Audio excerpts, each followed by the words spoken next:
I'm on the farm by myself today. It is probably the last time I will ever be able to do this, and I just wanted to come out here today and just do some meditations and bond with the earth and see what it wanted and just walk around and just be. It's been a really tough couple of weeks actually, and you know, it's a funny thing. I'm really good at manifesting stuff, and I have manifested my lifestyle and my boyfriend and this farm and the beautiful clients I have and the beautiful friends that I have. I've manifested just about every single thing that I've wanted, and I have every single thing that I have ever wanted. And yet somehow, now that I'm on my way to the farm to live this life that I've waited 20 years to live, I've had a complete and utter meltdown for the last 2 weeks. I've been moody and upset and crying, and I'm quite frankly terrified, and I never really expected to experience that. I don't know what that's about, and I thought I was ready for everything, but the emotional journey with this was a lot tougher, a lot tougher than I thought it would be. And I guess I'm telling you this because everybody wishes that they could have, you know, win $1 million and have the perfect partner and go overseas and have the big house and the big car and, you know, all these things, these material things or things that people think they're going to need to make them happy. But when you get them, you're still not going to be happy, because happiness comes from inside of you. It doesn't come from out there. And it's taken me many manifestations and many years to realize that. And I really hope that everybody does get everything that they wish for, so they can see that it's not really real, and that the thing that is really real is love, and it's what's in your heart, and it's your peace and your contentment and your ability to easily cope with massive amounts of change and to share love and compassion and gentleness with the world. And that's hard to do when you are struggling and angry and upset and scared, and you know.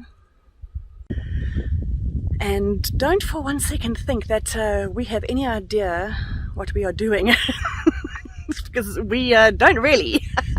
We're going to figure this out as we go along. That's the plan. We have spent a year, almost every single day, researching and watching thousands upon thousands upon thousands of YouTube videos on every single subject known to homesteading and building your own home, from water systems, sewage systems, permaculture, building, off-grid building, you name it. I can't even think of all of the things that we have watched anymore. There's just far too many to count. You know, we haven't wasted any of our time at all since we got together. We very quickly realized that this is something that we both wanted, and we have both put considerable energy into upskilling ourselves and learning and discovering and learning each other and learning to compromise and learning to build something better together, and not just go our separate ways and, okay, I'm going to go do that and I'm going to go do that, and we'll hopefully it sort of works out in the middle. No, we have found a way to say, okay, this is something that's going to work for both of us. This is where we both win. We're trying to do everything as a win-win situation. And I think you don't have to have everything figured out. I think that you just really need the will to start off with, and the passion and the faith in yourself and in the universe to go, I'm going to give it a shot. What's the worst that could happen? Yes, there's a million things that could go wrong, but there's 10 million things that could go right. And this is the thing that I'm going to start to focus on now. And well, that we have really, because we wouldn't have gotten to this point if we thought we were going to fail. So we don't think for 1 second that we'll get it all right. We'll probably make 100 mistakes or 100 more, and that's fun. Then we'll get up and we'll fix them and we'll try again, and we will keep trying until we succeed. And we've also had to come to realize that there's no done. So nothing is ever done. Nothing will ever be done. When you on 21 hectares of bushveld, there will always be something to do. So we're going to let go of this thing that when it's done, then we will, be happy, etc., etc. Then we'll have people over. No. If people want to come and help, we're going to say yes, thank you. And if it's not 100% perfect, we'll have people come and visit us anyway. We're roughing it, and there's lots of people out there who like to rough it, and that's okay. So point of that little bit was that just do it. Just do it and figure it out as you go along. There's no user manual for life. Why do we need one now to go and live our dreams? Just do it. Anyway, my point is, if I even have one, is that no matter how scared I am, and let's face it, this is a big thing. I'm moving from a city that I've lived in for 17 years with every convenience known to mankind. Pick up the phone, stuff gets delivered, get in the car, get whatever I want from wherever I want. You know, basically living the life of Riley, big car, big house, you know, got everything that I need. And I'm moving here to nowhere, absolutely in the middle of nowhere.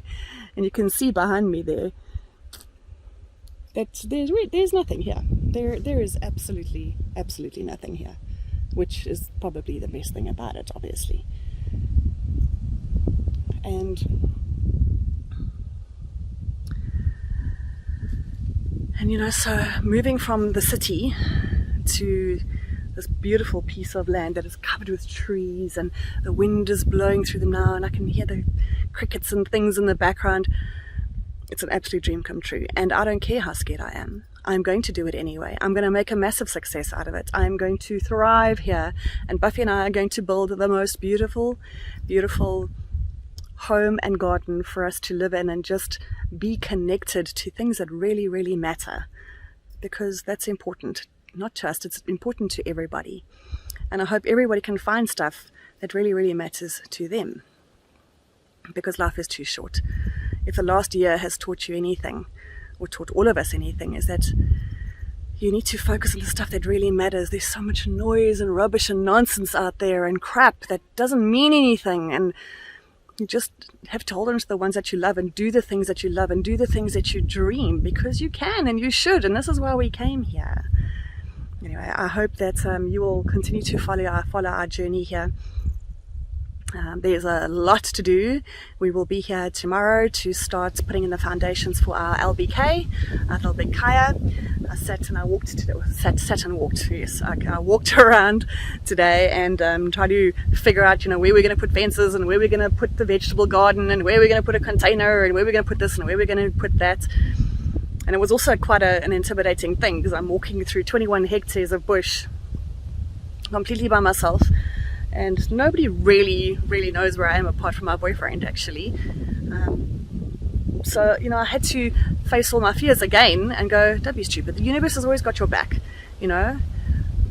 Just live, go out there and do something that you dream. That's how I did. And I am. And I hope you do too. Anyway, my little sabbatical to the farm has come to an end. It is time for me to get back and re-engage with my little family and carry on packing that house. I've packed, I think about 35 boxes already. And but I feel like a new human being today. This was exactly what I needed. And then we will catch up again tomorrow when we are back on the farm to start putting in the foundations for our LBK, because the house has sold and we have got about 3 months to get out of Dodge. So that's it. No more honeymoon. The honeymoon is over. It is down to the grindstone. See you soon.